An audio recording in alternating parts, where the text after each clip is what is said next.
Really want to start by welcoming everyone here, and as I often do, with gratitude. Gratitude that we're all here. This has been such an extraordinary year, so much loss, so much suffering, and to all of you who have experienced and endured it, just that we're thinking of you. And then also gratitude that this is a community that came together, that built so much resilience in ourselves as we reached out and offered resilience to the communities that we serve. Gratitude for all of that. This is really a meeting, as Hannah said, to focus on the collective, to recognize that we only do this work together and we only do it because of you. So true gratitude to you. To say that the year of COVID was quite the year, particularly now that we're moving into much longer than a year of COVID, is such an understatement. As I've said before, it's been a year that has not only revealed the brokenness of our systems, the cost of designing systems that leave the poor out, but hopefully it's broken us open in ways that really do stead us for imagining a different future and really seeing that relevance.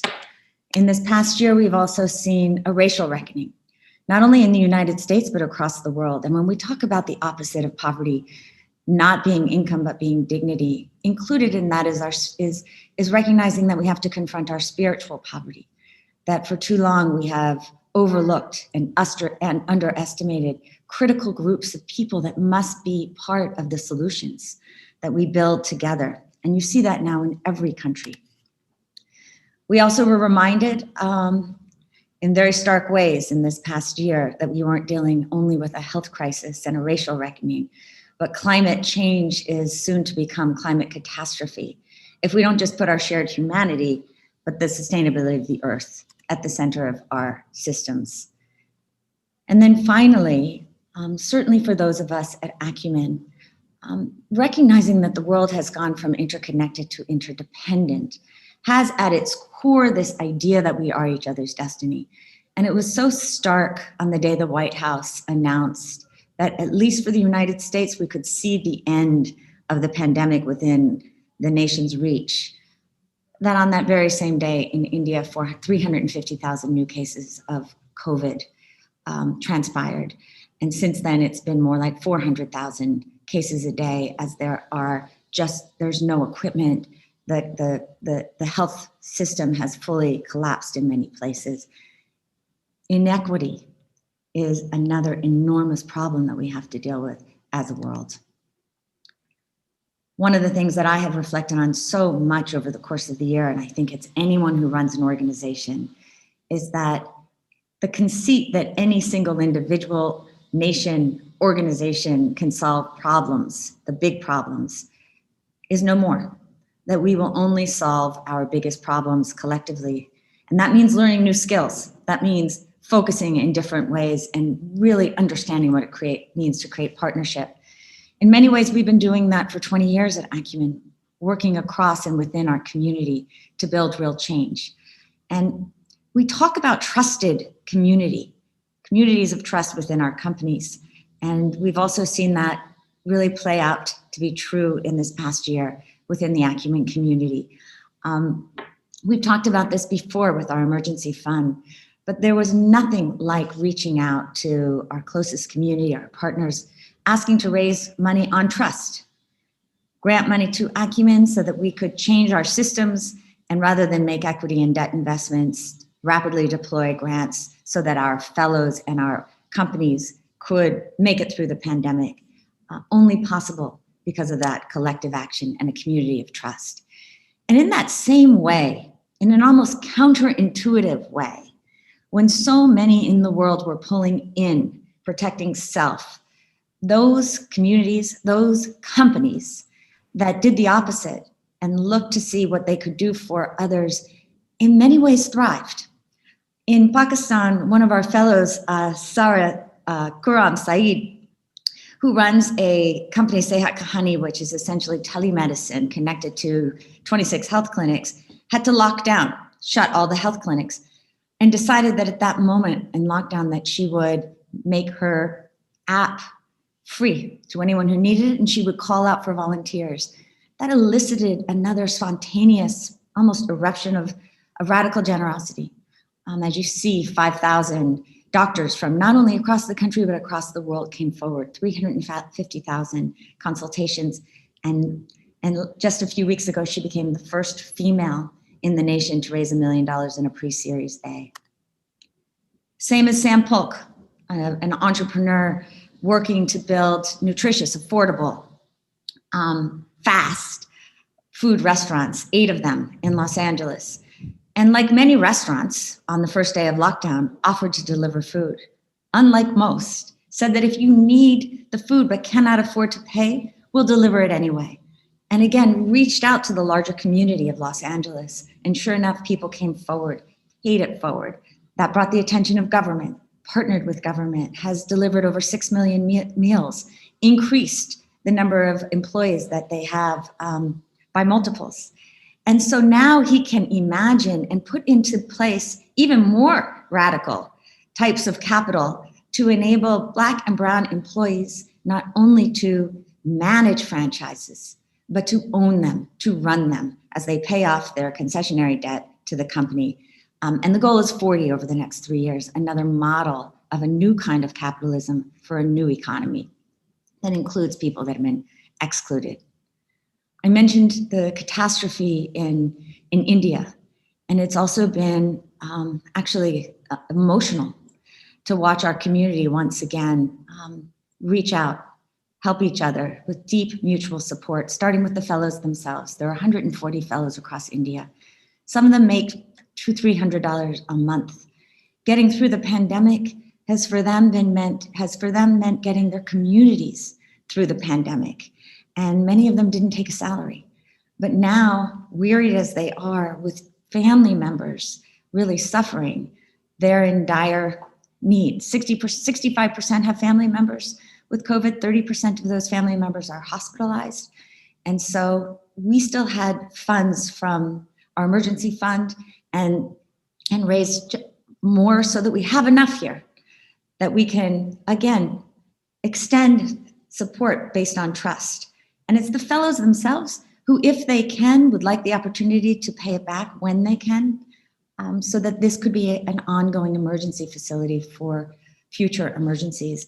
That's really the kind of community I'm understanding at a deeper level that we have because of everyone who's on this line and more.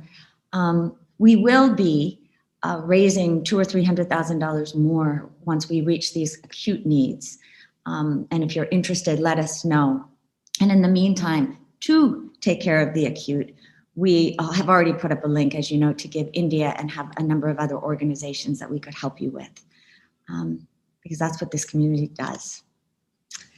Acumen Academy is another community that has really taught us that if we are going to solve our problems, if we are really going to scale our solutions, we can only do so collectively. Nearly 1,000 strong now in the foundry of fellows, plus those who've come in through other mechanisms. We are starting to really make good on that mission of unleashing moral entrepreneurial leaders in the world. And on this line, our people are anchors who represent the affiliates, collective leadership from Spain and the UK and Bangladesh and Malaysia. You're going to hear from Kathleen Chu-Wai-Lin, who so represents the kind of collective leading and leadership that we need. Kathleen is a board member. She's an anchor of the Academy at the global level. She's anchoring Malaysia. And it's been important to her from the start that she takes this ethos, that she takes this model and helps build it across South Asia with trusted partners that Kathleen has introduced us to, first in Singapore and hopefully in Vietnam. And you'll hear a little more. But Kathleen and I have been talking about how much harder it is to lead collectively, and yet how thick the trust can be when you have the really honest conversations that it takes to actually build in the way that we must build in our global and interdependent world. And as I said at the beginning, in many ways, we've been operating in partnership with collective leadership for the last 20 years. And when we first thought about what it took to scale Acumen, we were always focused on build a company, enable an ecosystem so that you can actually change systems and then change minds. We didn't realize how long it would take, nor did we realize how many partners it might take and the kind of capital. There is no sector that has taught us more in doing that than energy, and I thought it might be instructive just to take you through, at the high level, a little bit of what that means. So this is a story that started in 2006. We weren't investing in energy at all. In fact, it wasn't, frankly, in our sightline. Andreas Soros, one of our board members, made $1 million commitment to Acumen to explore energy. At that point, 1.5 billion people were dependent on kerosene. Our first investment was in 2007, $200,000. D-Light wasn't really sure what they were up to. We weren't really sure either.